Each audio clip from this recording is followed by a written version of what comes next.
Bienvenue sur ma chaîne YouTube. L'objectif de cette vidéo sera de vous montrer ma méthode pour passer de cette photo où il y a la main avec une ombre à cette image. Donc je me suis inspiré, donc j'ai déjà récupéré cette photo sur la chaîne de Pix Imperfect, donc qui est consacrée à Photoshop. Alors, il a montré une méthode sur Photoshop, donc j'ai décidé de vous montrer celle sur GIMP. Donc c'est à peu près similaire, vous me direz dans les commentaires. Regardez la vidéo pour voir la différence. Si vous trouvez mes explications intéressantes, je vous remercie de me mettre un pouce vers le haut et de me laisser un commentaire. Et n'hésitez pas également à vous abonner à ma chaîne pour voir d'autres contenus de ce genre. Et sur ce, je vous souhaite un bon visionnage. Allez, c'est parti, nous sommes sur GIMP, la version 2.10.32. Aujourd'hui, on va aller sur la chaîne de Pix Imperfect. Alors, c'est une vidéo où il présentait une méthodologie pour Photoshop pour supprimer l'ombre sur un visage. Alors, normalement, j'aurais pu utiliser sa méthode entièrement, mais j'ai préféré présenter quelque chose de différent. Donc, voilà, je vous mets le lien, vous pouvez suivre. Il y a juste un élément que je veux reprendre de chez lui qui est pas mal. Donc il y a l'effet, donc le gaussien, le flou gaussien et le fait de mettre un calque de couleur en changeant le mode de calque couleur. Voilà, on verra ça après. Donc là, pour commencer, on va télécharger l'image qui se trouve dans sa description. Et une fois que c'est téléchargé, on va aller dans Fichier, donc GIMP, Ouvrir, et on double-clique sur l'image qui a été enregistrée, téléchargée. On va laisser comme ça. Hop, on va faire un gros plan. Alors, le gros plan sur le visage, je vais le renommer original. Je vais créer une copie. Je vais l'appeler mode écran. Mode écran. Voilà. Et ensuite, je vais le mettre en mode donc écran comme je l'ai indiqué. Clic droit de la souris et je vais ajouter un masque de calque et on va le mettre sur blanc, opacité complète, totale. Alors on prend l'outil pinceau, donc là on a un masque de calque qui est donc sélectionné, on le remarque avec la bordure blanche, il est tout noir, donc il faut pour révéler ce qui était en mode écran, utiliser la couleur blanche. Donc pinceau, couleur blanche en couleur de premier plan, mode normal, opacité 100%. On va prendre un pinceau à 25, mais on va sûrement jouer avec la dureté. Vous allez voir ce que ça implique. Donc la taille, on va cocher fixer la brosse à affichage pour que quand on utilise contrôle et molette de la souris, comme je le fais, voilà, je vise et ça fait le gros plan et la taille du pinceau s'adapte. Allez, c'est parti. Donc là, on y va. En fait, l'idée, la dureté, je vais la réduire. Je la mets à 4. L'idée, c'est simplement de peindre l'intérieur, se rapprocher des bords.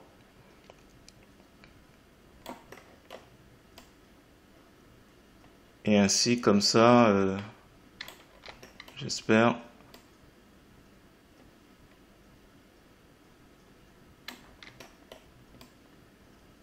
Voilà, je zoome, je dézoome, je peins.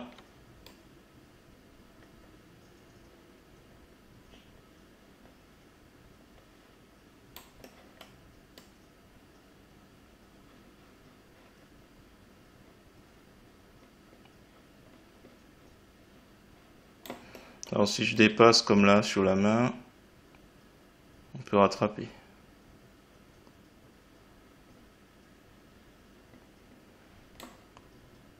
change couleur noire en couleur premier plan et je rattrape. Allez, on remet, on finit, il y a juste encore cette zone là à traiter. Je vais certainement devoir retravailler avec l'outil retouche ici, les taches de rousseur. Ah, et encore ici, au niveau du nez. Voilà, globalement, hop.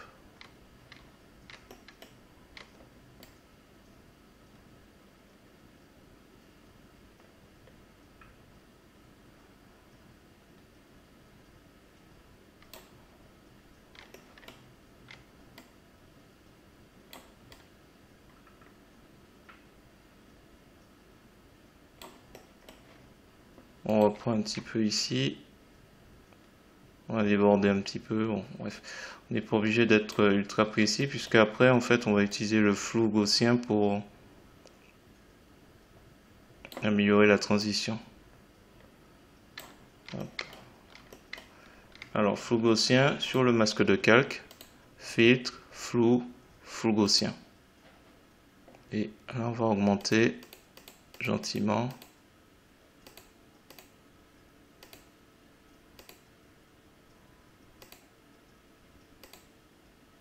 Je fais 13,50.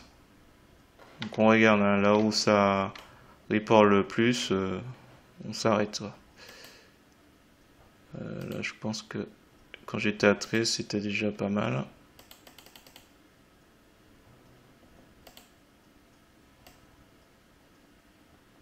On va faire au pinceau.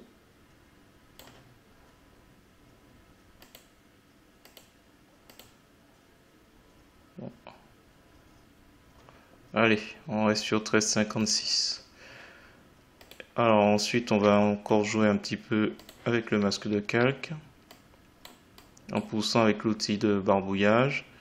Dioté toujours 4. J'essaie de rattraper, hop, CTRL Z.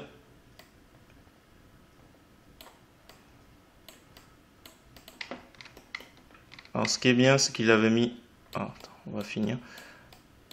On va essayer de finir un petit peu, si on peut. Alors, comme il explique que le calque en noir et blanc, ça permet de moins être distrait par les couleurs. On a tendance effectivement à ne pas faire attention. Donc, alors, je continue un petit peu comme ça, mais là, on voit que je lutte un petit peu. Alors, ce qu'on peut faire, hein, on peut créer un nouveau calque. On peut le nommer noir et blanc. On met comme mode couleur TSL. On remplit de la couleur blanche et on valide. Il se place au-dessus et les choses sont en noir et blanc. Du coup, quand on travaille sur le masque de calque, c'est peut-être un peu plus facile de voir si on est bon lorsqu'on utilise l'outil de barbouillage. Alors attention, peut-être en réduisant l'opacité. Voilà. Bon, on va pas l'utiliser complètement. Je pense qu'après je fais de la retouche. Ouais, je vais faire de la retouche plutôt. Alors la retouche, je ne vais pas le faire sur cette photo. Je vais faire un clic droit de la souris. On va faire nouveau depuis le visible, le pansement.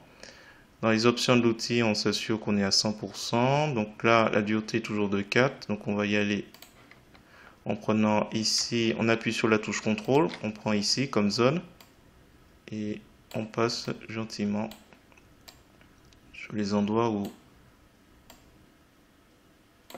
il y a encore du travail. Là, ici, hop. On rattrape un peu. Ici.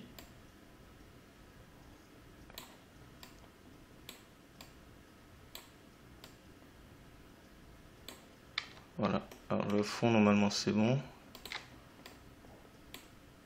Voilà, si vous, hop, annuler, CTRL Z. Je vais descendre ici un peu, ici. L'idée c'est de casser un peu les éventuelles lignes, les éléments rectilignes qui restent. Donc là je vais prendre cette zone.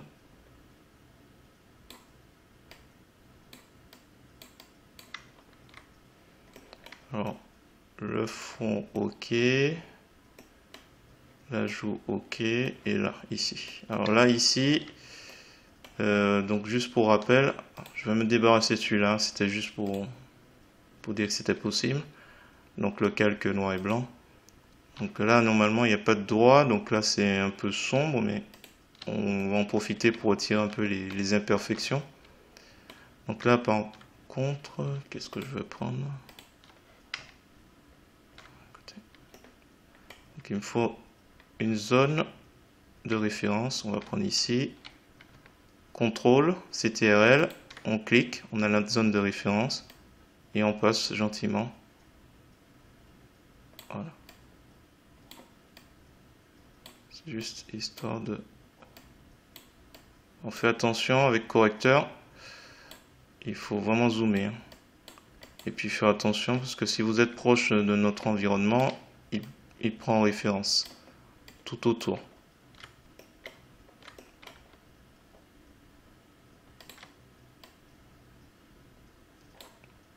Il faut y aller doucement. Pas trop de correcteur. Sinon là, voilà, par exemple là, ça fait un petit peu plat. Alors je vais prendre l'outil clonage. Zone de référence. On joue sur l'opacité. Alors on va aller doucement. 22. Attendez, on va y aller plus. 25. Peut-être prendre ici.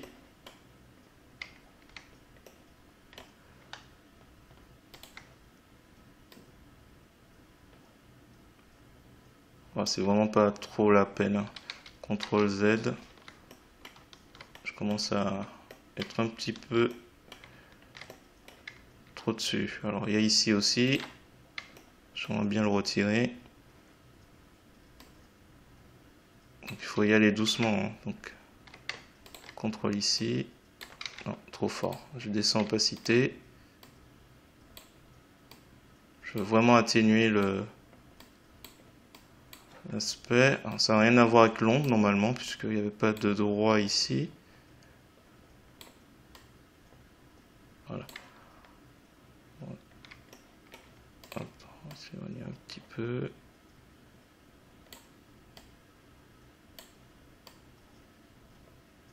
On fait trop de retouches. Il faut vraiment y aller doucement.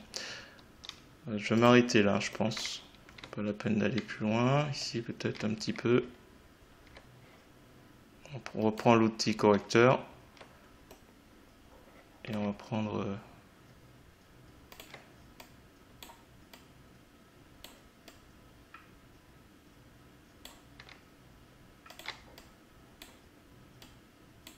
Voilà, là franchement on est en train de... Voilà, j'ai l'impression de laisser une petite impression de... Voilà, quand c'est un petit peu rectiligne un peu, j'ai l'impression de voir un peu l'ombre encore. Mais bon, globalement, c'est fait, hein, c'est bon. Il n'y a pas besoin de revenir dessus. Hop. Voilà. Je vais m'arrêter là. Un petit peu de mal à m'arrêter. Hop, voilà. Parce que plus on regarde le visage, plus on a l'impression de voir des imperfections à droite à gauche. Donc il faut faire attention, il faut savoir lâcher. Écoutez, on va s'arrêter là. Voilà, voilà. Voilà, c'était ma méthode. Avant de terminer, on va juste faire un point par rapport à la méthode qui est présentée sur Photoshop. Donc je vais d'abord récapituler ma méthode. Donc ma méthode consiste à dupliquer l'original, à mettre le mode écran, donc dupliquer une étape. 2, vous mettez sur le mode écran. Vous ajoutez un masque de calque. Troisième étape, vous ajoutez un masque de calque noir, donc transparence totale. Quatrième étape, vous peignez avec le pinceau l'ombre.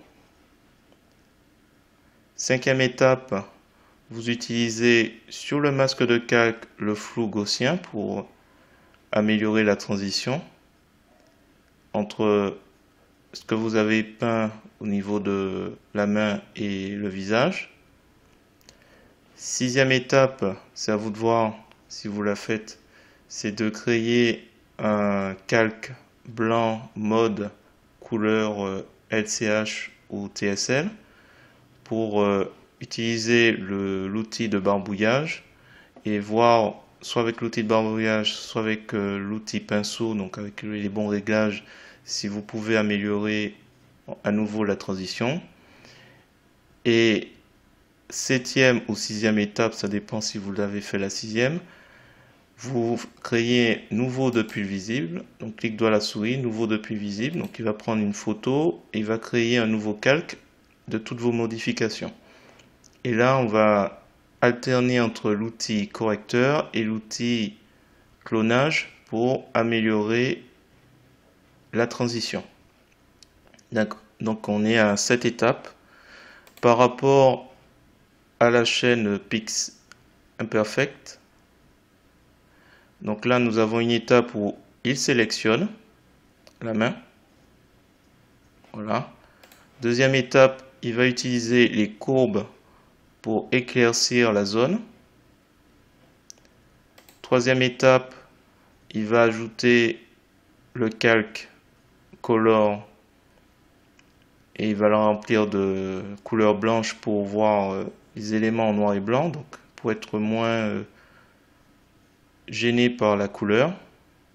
Voilà, il simplifie un peu les choses. Il utilise le flou gaussien, donc nous on l'a utilisé. Autant les autres étapes c'est pas nécessaire, nous on utilisait effectivement pour améliorer un petit peu la transition. Cinquième étape, il utilise l'outil barbouillage, nous on l'utilise aussi pour améliorer un petit peu la transition. Sixième étape, il passe assez rapidement sur le pinceau couleur blanche pour éliminer les bordures, les contours de l'ombre. Et dernière étape, correspond à la septième, sur certaines zones, il va faire du dupliqué pour améliorer un petit peu parce qu'il y a des imperfections nécessairement. Voilà. Donc on est à peu près au même nombre d'étapes, mais pas fait de la même méthode, puisqu'il utilise les courbes, moi j'utilise le mode de calque écran. Voilà, j'espère que ce petit récapitulatif vous a plu. Si c'est le cas, je vous remercie de me mettre un pouce vers le haut et de me laisser un commentaire. Et n'hésitez pas également à vous abonner à ma chaîne pour voir d'autres contenus de ce genre. Et sur ce, je vous dis à bientôt pour d'autres astuces sur GIMP, LibreOffice ou GMX.